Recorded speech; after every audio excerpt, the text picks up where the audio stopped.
I'm at the K Club, County Kildare, home to the Ryder Cup 2006 and home to some magnificent houses built around the golf course.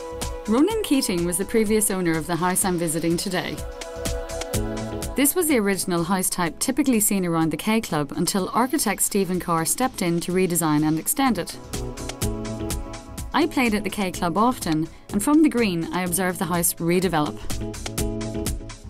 Today, as an architect, I'm delighted to go inside and ask the designer exactly what was his inspiration.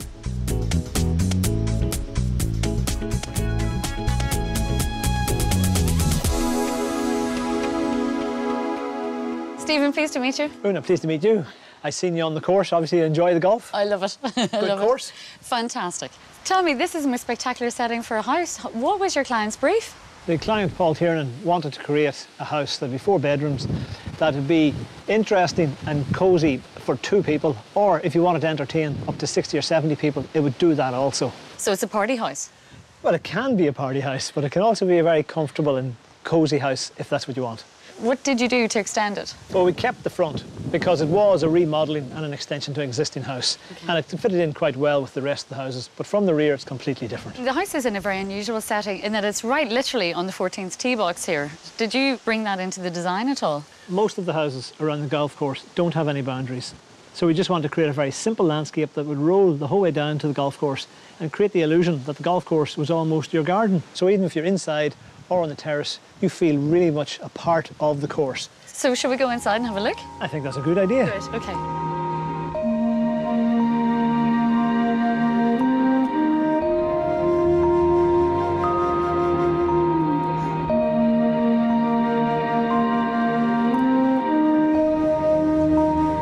Wow, a circular entrance hall. This is really impressive, Stephen.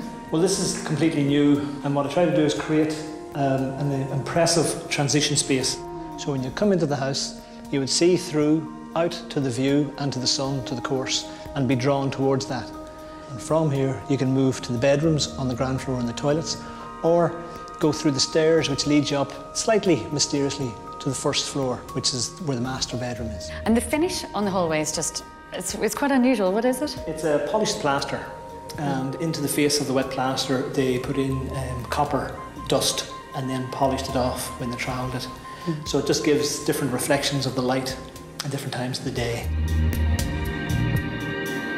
What about the use of oak here? I can see it being used very interestingly around the curves. I've always believed that you have a very simple palette of materials. So we've used one wood throughout, which is white oak, and we used basically one tile throughout, which is the limestone and marble. And it keeps it very timeless, very simple, and lets the architecture itself do the talking. Come through from the hallway to the open plan living spaces. The columns are positioned to just give that simple break between what is the lounge area or the library, which is a snug area next to the fire, or the dining room. And at the same time you have the connection through all these spaces, but each one has its own identity.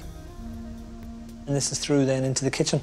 And I mean, the kitchen's very simply designed, but there's a good scale to it, isn't there? Well, there's large cooking spaces, a very large island unit, and then it's top lit with the skylight. And that directly relates then to the working space here? Absolutely. And then just very close adjacent to this is the breakfast area.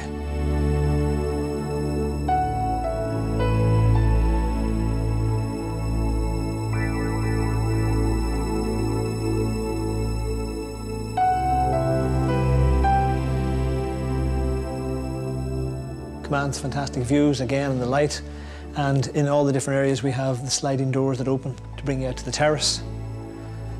Come along, change from the tiles down to a timber floor to differentiate between the spaces. And this is the living room then. Step up again, and the comfortable, cosy library, snug feel with the fireplace.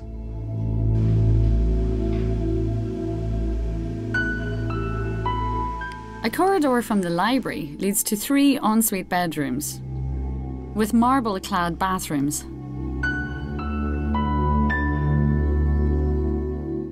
Although it's the master ensuite bathroom that provides a main feature for the house. This is the master ensuite. Oh my gosh. So this is the curve that you see from outside the building. This is for the bath? Yes. I'll show you the rest of the master suite now. Thank you. The curve as we walked in opens up the room to you and creates some drama. The central curve that you have here is the central drum of the hallway that's 2 stories high. It allows you to create spaces of the sleeping area, the dressing area behind it, and around the curve further we have a little relaxation or reading space. Finally, I think this space is a very luxurious space for a bedroom, and the master bedroom then commands the view of the terrace and the golf course.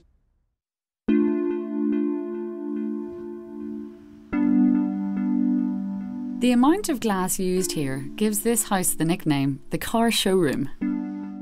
What would you say if you heard that people call this the car showroom? I'd be surprised. I think it's done on a very residential scale. We used Marvin windows that have got large timber section frames to bring a domestic scale and warmth into the house. And I think it works extremely well. I think the most important thing in a house is to have light. So you orientate the house and design the circulation throughout the rooms to take the best advantage of that. After all, we do live in Ireland. We don't live in Dubai. And everybody knows how important sunlight is to you. So Stephen, when you're designing a house for private clients, what is the most important thing for you to be able to incorporate in the design? 3 things I always try to get from the client. What the brief is and the way they live. The second is then the site and the location, the orientation, obviously what's around it. And the third thing is the budget. And when I start designing the building, I think through all the spaces that they want. I imagine myself living or using all the spaces within the house. Because most architects don't really consider the living in the house with the furniture. But for me, I have to see it finished. We do a lot of interior design and fit-outs for a lot of our projects, whether they're residential or commercial. So I have to see and imagine the space finished, as if I was living in the space, as if I got up in the morning, or as if I was there and going to bed. Does the space work? If they don't work on paper, they're not going to work in practice. It's a beautiful house with a great design.